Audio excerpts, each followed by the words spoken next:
Welcome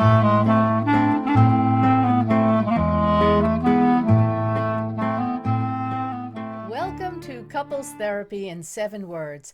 I am your co-host, Judy Alexander, and I'm here with my husband, Dr. Bruce Chalmer. Well, hello, viewers and listeners. Welcome to our podcast. And our topic for today is... Oh, my partner's sexual demands are driving me nuts. Yes, indeed. This is a title that you'll see when we get to our listener question. We picked this out because it came in our mailbag. So we will be talking about that. And we're going to talk about it a bit more generally as well. Before we do that, we would like you to do things to let people know about this podcast. And that means doing things like following us and rating us and commenting on social media. I will reveal to our listeners that we just had another meeting with our social media consultant, and we're excited about actually trying to come up with a halfway organized strategy for how to do this. So your part, viewers and listeners, is to interact with our social media when you see them. So when you, on Facebook, if you find the page Couples Therapy in 7 Words, if you will interact with our posts, that would just be lovely. And of course, tell your friends. Right.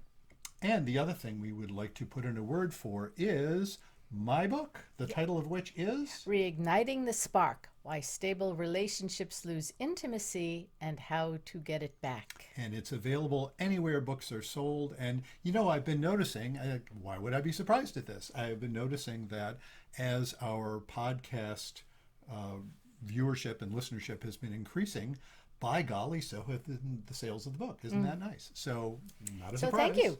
Yes. Thank you. You've been telling your friends. You've been telling your friends. Keep on doing that. And I happen to think it's a really good book. And of course, it's talking about, if you like this podcast, you'll love the book, right? Because it's talking about a lot of the same stuff. And it is available as both a book, an ebook, an audio book. So it's in all different formats. So whatever is your pleasure. We have it. Yeah. And speaking of pleasure, we're going to talk about sex today. Yes. And we're focusing on a problem that is a very, very, very common problem in my practice with couples. Our title, what did I call it? Yeah, my partner's sexual demands are driving me nuts. There's variations on this theme that I think we can talk about, and then we'll get into the specific letter that we got. But a couple of variations on this theme. First of all, there are couples I see where what they're saying is, if I ask them, or sometimes they'll bring it up, but often they don't bring it up until I ask them about it. How's your sex life? I will very often ask that, often in the first session. And couples will say, it's not happening. And there's variations on that theme too. So sometimes it's not happening, and that's because one of the two, I'm talking about monogamous couples here, and mostly heterosexual couples that's the vast majority of folks I work with, so that's who we're talking about. And it's happening perhaps because one of them doesn't want to have sex. Right. And the other does. And so that's painful for both, actually. Usually there's all kinds of patterns that play out around that. There's some other variations on marriages where there isn't much sex happening. Sometimes it's because somebody is, they both wish it would. Yeah. But it can't for some reason or other. Somebody's having a medical issue. Somebody's having, somebody is dealing with unprocessed trauma. So that, they wish they felt okay about it, and they're not angry at their partner about it. It's not, they weren't hurt by their partner, but they're dealing with trauma, unprocessed trauma, so that there's some kind of PTSD type reaction. Like from past sexual abuse. Often possibly. from past sexual abuse, right. And that, of course, is difficult. And both of those variations on the theme of not a lot of sex happening, and they're unhappy about it. I suppose I should throw in the ones where not a lot of sex happening and they're fine. And that's not a problem. Yeah. By anybody's definition. There's also couples whose sex is out of sync too. That we'll get to that in a second. Okay. That's going to be mostly what we'll get to. But I Okay. just want to touch on those ones where, yeah, sometimes it's not a problem. If it's not a problem, it's not a problem. I don't try to manufacture problems where they don't exist. I'm fine with that. If it ain't broke, don't fix it. That's an old Vermont saying, and I think that's fine. But often it's not merely, even if it's a medical issue, it often ends up resulting in relational issues. And you won't be surprised at all at my bringing up Batsheva Marcus at this No, point. of course Of not. course No, not, no, because no. we've had her twice on our show. And I really do need to put in a clear plug for her book, actually called Sex Points, which is really a very, very helpful compendium. And she really talks about a lot of the medical issues and physical issues. She says there's a whole variety of reasons why people may be having difficulty with sex, and they're not all relational. Right. Physical is Physical she's and often pointing to the physical part. exactly, yeah, and physical part for which there are various solutions often. Right. So yes, absolutely. Now, I'm a couples therapist. I'm not a medical person. So not surprisingly, I tend to focus on the relational issues. Sure. And as Batsheva would agree as well, and she talks about it in her book, they all overlap. And often issues that aren't originally relational end up being relational. So we'll see that. So those are the marriages or relationships where there's not a lot of sex happening. Then there are the ones where sex is happening, but as you said, they're out of sync. So what do you mean by out of sync? What's your sense of that? Well, sometimes there might be stresses at work, or there might be stresses with children, just issues going on in a person's life, like you mentioned before. It might be medical stuff. So let's say the woman might be in the mood to have sex, but the husband, for all those stressful reasons, is like, this is not a good time, and just not having it, and just not thinking about it. So Yeah. it's got a low priority. And then sometimes, it cycles, and it's like, okay, when he's ready, she's like, I've had a really tough month, and it's like, and I'm having my period. Whatever it is, it's like, it's not happening now. So they're just not following the same timeline Yeah. of when you want it. And based on the examples, plural, you just gave, I would claim, and I often say this to couples, and I don't think it's terribly controversial, the occurrences you just talked about, where they're both fine with each other basically, they both like having sex, but sometimes one person is in the mood and the other isn't. That is inevitable in any couple. You're with somebody long enough, that's going to happen. Right. And people are often a bit surprised or shocked by it. Like if early on they were just totally at each other all the time and they couldn't get Right. enough. As early on in relationships, people often are. As often happens. And then they discover that moment occurs when somebody's saying, "Hey, wanna?" and the other is saying, I'm just not in the mood. And that is inevitable. Sure. And I've said, and I've noted this on other podcasts, that moment itself, that inevitable moment, is both an indicator of how the couple is doing in lots of ways, and also a causal factor in how they're going to do. So what do I mean by that? If they handle that moment with grace, and all I mean by that is the person who is doing the disappointing does the disappointing gracefully. Recognizes they're disappointing the other person, is loving and compassionate about it, also clear. It's like, hey, not going to happen now, but hey, wait till another time, it'll be epic. Or I'm sorry to disappoint you, but I'm so glad you want me, but I'm just not going to do it now. That's grace in terms of the person doing the disappointing. And of course, even more crucial, the person being disappointed, grace is simply saying, no problem. Of course, I'd love to have sex with you, but only if you want to. It's no fun if you don't want to. So just being graceful in both directions, they're okay. Right. And as I say, it's inevitable. It's going to happen. So if you're handling that, it's okay. And what that does is it builds. The reason I say it's causal, it's not just an indicator of how you're doing. It's causal because that occasion itself builds confidence in both parties. It builds confidence in the person saying no, because at that point they realize, oh, it's okay to be honest. It's okay to say how I really feel. Oh, I'm so glad my partner really wants me and not just, that I put out, Yeah. Yeah. And it's it is and the other direction as well. It gives confidence that I get to say no, and I'm not going to, be accused of something horrible. Conversely, when that goes badly, and that's what I hear about, right? Right. It often does. Right. When that starts going badly, that is a death spiral. That is a cycle that can really be bad. So there's some variations on that theme I want to talk about because I think they're common variations. Okay. And they're often gendered. Not exclusively. I'll put out that little disclaimer for starters, but often they are gendered in a particular direction. So when the man is saying to the woman, I'm not in the mood. The woman is saying, hey, come on, how come you don't seem to want me right now? Right. First of all, if the man isn't very gracious about that, it doesn't help, obviously. If the woman's response is, uh-oh, you don't think I'm attractive, or you must be having an affair because men are always wanting to, there's a Right. myth. Men always want to have sex at any moment. And so if you don't, it must be that you're not attracted. And a variation on that theme, a common one is, if his equipment doesn't function the way both of them wishes it would. Yeah.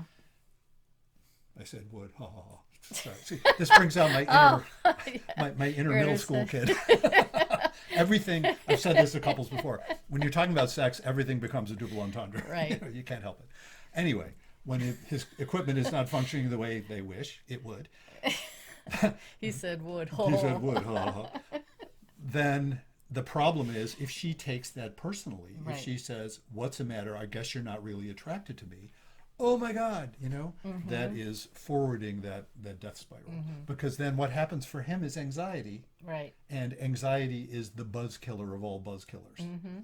And so that sets up a cycle where now it's this high stakes test. Next time the possibility, Right. is Right. before them. Yeah, it's already putting some pressure on both parties. Oh yeah. So Yeah. that that's bad. So there's that theme. The other way around also works as well. In a bad way, if she's the one saying no, which again, folks may think, isn't that the norm? When this comes up, not in my experience. Yeah. I never know until people tell me explicitly. If it's a heterosexual couple and they tell me explicitly which one is the one who's in the literature, they'll refer to this as the high desire partner and the low desire partner. I tend to avoid those terms because they're too simplistic. It's like, it varies. But in general, that's often the case. The one who wants it more often. Yeah. It's not always the man who wants it more often. It just isn't. Right. So No. take that for what it's worth. Of course, the letter that we have is... Right. And, I hear that from my friends as well. Yeah. Yeah, it's often, it depends. So the point being that if it's the woman who's saying no, the man can easily click into that myth and think, oh, what's wrong with you? Are you frigid? That god awful term. Yeah. Or, put pressure on her, or invoke the myth of blue balls. Am I allowed to say that? I guess I just said it, didn't I? That's the old high school Right. boy thing of saying, oh my God, it'll injure me if you don't get Right, me off. right. Which is nonsense. Well, folks. when you're 16 Well, but it's... and you don't know any better, Well, that's right. You think, oh my God. Yeah. And this whole notion socially that it's like women owe this to men, Right. the notion of, oh, you only take me so far. Well, that's what Day Tripper is all about, isn't it? Yeah. That song Day Tripper. It's, Yeah. she's A one-way ticket. one-way ticket, and she's teasing. It only took him so far. Yeah. Oh boy. So so those are situations that lead down a very bad path. Yeah. And so those aren't good. Now, what is the solution here? Well, my all-purpose solution, right? My all-purpose solution. Don't panic. Yeah. Be kind, don't panic, and have faith. Yeah, right? Yeah. It really is all about don't panic which is the same thing as saying, if you start handling these things, let me back up. If you handle these things with grace right from the start, a couple is apt to be okay. Sure. They'll figure it out. These are inevitable occurrences. Handle it with grace. They'll be okay. The problems I encounter with folks who come to see me is they haven't been handling it with grace. And once you haven't been for a while, it doesn't matter. I have to say this carefully. I was about to say it doesn't matter if you start handling with grace, it's kind of too late. That's not true. But it's difficult because, classic situation. Woman is the one saying no. The guy's been being a jerk, let's say. Unfortunately, it happens, right? The guy's being a jerk. Women will often cope with that by saying, all right, I better put out every, at least every week or something. Right. It buys me a couple of days of his not being a jerk, Yeah. Oh, which is not Right. a That's recipe not a for good, yeah, it's Right. not a good way to have sex. it's not a good way to have a relationship. No, that too. And so that's been going on But for a would, while. would you want to be the partner saying, okay, I'm having sex just because I Oh, want God, it, no. and, Yeah. you know, lie No. back and think of England, honey. Exactly, right. And or as we've sometimes heard from Hasidim, lie back and think of the Rebbe. Rather think of England. Right, exactly, yeah. Yeah, and look, the vast majority of the men I work with don't want the women in their lives to do that. That's not what they want Right. by No, way of you want to having be sex. engaged with your partner and, feel like it's a mutual thing and Yeah, not, yeah, exactly. and not like mercy sex. Yeah, exactly. And it's interesting because when a couple's doing well, there's room for mercy sex, right? There is room for it as long as it's not mostly that. Do you know what I mean? There's room for the sense of, let me do you a favor, I know I'm not so much in the mood, but I know it'll make you happy. And, if both parties know what's going on, Yeah. you can relax. Yeah. Which sounds a little bit different than it's like, I better give in to him tonight because Totally. at least, he won't bother me for another week. Totally different because one is an act of generosity Yeah. and love. It's like, I wasn't in the mood, but I could get myself there, and I like doing that for you. It's like I'm glad I like putting a smile on your face. That as opposed to I have to avoid your being a jerk. Yeah. That's the thing. Yeah. Well, the problem is when they come, so they come to see me. This is a kind of a classic theme, actually. Couple comes to see me, often gendered in this direction. Couple comes to see me, and so we talk. Here I am, male therapist, right? Duh. And so guy starts to get a clue from our conversations. You mean I need to actually listen to her and respect her? And Oh, yeah. How about that? and so he's hearing that from male therapists, right? Doesn't hear it from her for years. They come to male therapist. He starts saying, oh, I guess I better actually start listening to her and respecting her. So he starts doing that, Yeah. thinking, well, shouldn't that get me off the hook? And it doesn't right away for several reasons. First of all, how in the heck is she supposed to trust that? True. And secondly, there's often a secondary phenomenon where the very fact that he heard it from this old guy that didn't even know and didn't hear it from her Yeah. pisses her off. Yeah. Yeah. She's not like, oh, thank you for not being a jerk anymore. She's like, well, I'm glad you're not being a jerk anymore, but why didn't you hear it from me? And then she wants to wring his neck, Yeah. So there's a lot of healing that has to happen before that, before it starts to turn around. And so it is difficult. Anyway, having said all that, why don't we turn to our listener question, Sure. which kind of stimulated this week's. He said topic. stimulated. I said stimulated. And we're off and running. Okay. Go for it. Okay, so Len writes, Dear Dr. Chalmer, I'm a 59-year-old man, married for 28 years to the same woman, let's call her Linda, who is 52 years old. We have 3 grown children, all out of the house, either at college or in homes of their own. When our youngest went off to school and we became empty nesters, our sex life really picked up quite a bit. We went from having sex 2 to 3 times a month to about 2 to 3 times a week. If it were up to Linda, she'd want it 7 days a week. And I know a lot of men might envy me for this, but frankly, I'm exhausted. The pace is too much for me. Lately, I'm finding my equipment isn't working the way I want it to. I've told Linda that it's just too much, but she dismisses me. She becomes angry and says I don't find her attractive. I'm in reasonably good health, but this is too much. How do I put the brakes on without disappointing Linda? Wow. Yeah. So here's that situation. And Where just the woman is the one that wants the sex, Right. and he's saying, 2 to 3 times a week, a bit too much for me. Yeah, yeah. And it's interesting because he's not saying he doesn't want to have sex. Yeah. He's just saying it's too much. And of course, in the terms that I'm always trotting out, stability and intimacy, right? Mm-hmm. Stability is what he's trying to maintain because there's an element here where he's clearly not being, I don't want to blame either one of them. There's an intimacy problem here. Do you know what I mean by that? What's the intimacy problem? Well, the intimacy problem is he's afraid to tell her, and Yes, exactly. because she just might not be, well, he might think she doesn't want to hear what he has to say, or he might be embarrassed to say, well, he said his equipment isn't working as well as it used to. Yeah. So that might be a problem. I think it's even more direct than that. I mean, everything you said makes sense. It's even more direct than that because she gets angry. Right. Well, she says doesn't find her attractive, which is something you mentioned earlier. Yeah, exactly. Yeah. So this is that situation I was describing as a potential death spiral. Mm-hmm. And I can give a simplistic solution here.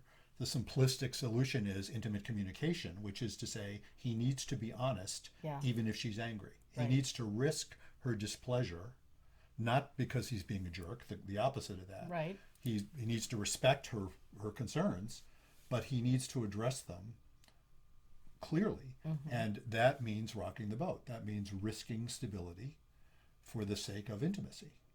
And it's kind of ironic, isn't it? Because when I'm saying he needs to be more intimate so he can have less sex.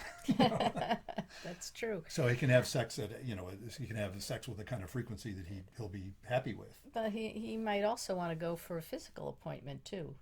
He could. I would wonder, 59-year-old man. Right. I'm not saying that it is, but it might Yeah. it could be also, it could be physical, Mm-hmm. or it could just be age, like you said, Sure. 59-year-old man. Yeah. Or it just could be, he just doesn't want sex that much. Yeah. Yeah. And that again, could be the out of sync thing. well, precisely. And relationally speaking, that, the fact that his penis isn't getting the way he'd like it to get, Mm-hmm.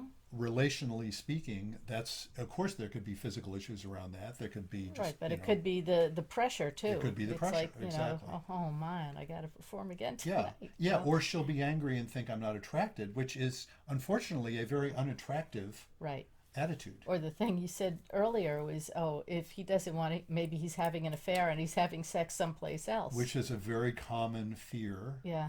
especially among women, Uh-huh. because of that assumption that just says, "Oh, come on, he can get it up Mm-hmm. when he wants to, Right. and if it's not happening, Mm-hmm. then it must be he's spending it somewhere else, Yeah. And that, of course, isn't at all necessarily true. And it clearly isn't true in this situation. He's not saying, I'm actually having an affair, but I don't want to tell her. He didn't say that, and I'm sure that's not the case in this particular writer.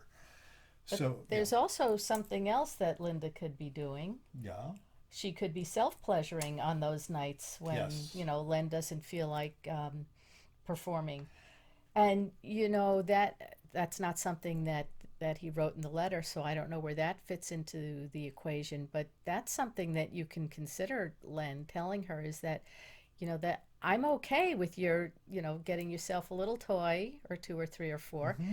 And, on those nights when I just can't do it, I'm happy to watch you. well, that's You the know? point. It doesn't even have to be solitary activity. Right, it could be him watching her enjoying herself. Because, yet again, quoting Batsheva, Yeah, sex isn't only intercourse that's right. by any means. And indeed, the fact that there's, broadly speaking, haha, everything's a double entendre. Widely speaking, what can I say? The repertoire available Yeah, can be much more than they're assuming. right. And it's really interesting how that can play out, precisely as you say. If she felt like pleasuring herself and was fine with the idea of inviting him to be present or not, either way is fine. Mm-hmm. He may well say, "Hey, I'm happy to be a cheerleader for you, maybe an Right, active one." or maybe participate on some level. Exactly. Yeah. And not yeah. necessarily he it's not, doesn't have to penetrate her, but Yeah. he might, maybe massage her in body parts that she would It's like massaged. it's really about widening. I'm avoiding the term broadening again. You I'll could say say broadening. broadening. Broadening the picture to include all sorts of ways of being physically and emotionally and spiritually intimate Right. that don't simply rely on a particular activity, be it intercourse or something else. And that expands in out of the bedroom. Mm-hmm. That expands a lot. In other words, the idea that people can be intimate with each other, even, I guess I won't say sexually if it isn't specifically about genitals, but erotically Mm-hmm. intimate Right. throughout the course of their relationship. Right. There's erotic intimacy available in all kinds of not specifically sexual situations. Mm-hmm. And to be alive to that is what gets you through this sort of situation. And let me segue into something we said to each other we want to make sure to mention to folks in this podcast. We are, you don't know what I'm referring to. You'll see in a moment. No, I we might are remember. we have guests on this podcast often, right? And we've been looking for an expert on sex for people like in their 70s and older. Mm-hmm. And Right. we haven't found one yet. Right. We followed We've up a few. contacted lots of people, and they don't get back to us. Yes, So not yet. we are looking for some experts, people, either a therapist or a medical doctor Yeah. that deal with this. So if you are one, or if you know one, please send them our way. Let us know. And the reason I make that point is that the idea that as people age, that their sexual repertoire is bound to be affected in various ways. And that doesn't have to be, I'll use the old joke, the old punchline of Yiddish joke, says noch nicht Nila. But for those of you, that means it's not yet Nila, which is the concluding service on Yom Kippur. It's a metaphor for, hey, I can still do it, or we're still having sex, the idea that just because people are getting older and there are some, not surprising changes in their physical abilities that Right. happen with that, that doesn't have to end their erotic life at all. Right. And here I want to quote what I just learned this week is that David Schnarch passed away last fall with a sudden heart attack. I was really sorry to hear that. I didn't know him personally, but I've read his books and You quote him a lot. quote him a lot. Anyway, he used to say, when people would ask, he would ask when he would give lectures, at what age do you think people reach their sexual peak? Right. And the stereotypical answers were, well, men in their teens and 20s and women in their 30s or 40s or whatever. Right. And he would say, no, he thinks both men and women reach their sexual peak in their 60s and 70s. And what he meant by that was it's all about maturity and the ability to tolerate some degree of anxiety, Right. which is to say the ability to cope with changes and embrace them. Mm-hmm. And I think also, at that age, you have a better idea of what you want. Yes. And I think you can express yourself a lot better when you're older because you don't have those same fears of rejection that Yeah, you have as yeah. when you're younger. And it's always fascinating to me because I work with couples from their early 20s up through what's the oldest couple I worked with were in their 80s, I think. And I've worked with some individuals in their 90s, but right across the spectrum of adults pretty Right. much. And when I've talked about sex with people right across the age, it's always interesting to me that young folks who, at least physically, are probably capable of all kinds of great, great tricks. They can do tricks, The gymnastics. the gymnastics, but they, not surprisingly, often don't have the maturity to be able to manage manage the emotions and anxiety. say what they want and hear what their partner wants and not freak out. Yeah, yeah. It is really interesting. That's the youth is wasted on the young. Yeah. Sort of thing. Very true. Yeah, yeah. So what do we tell Len? I mean, Well, I think everything that we've talked about, one is get a physical because that is important and you do want to make sure that there's nothing going on physically. sure. Okay.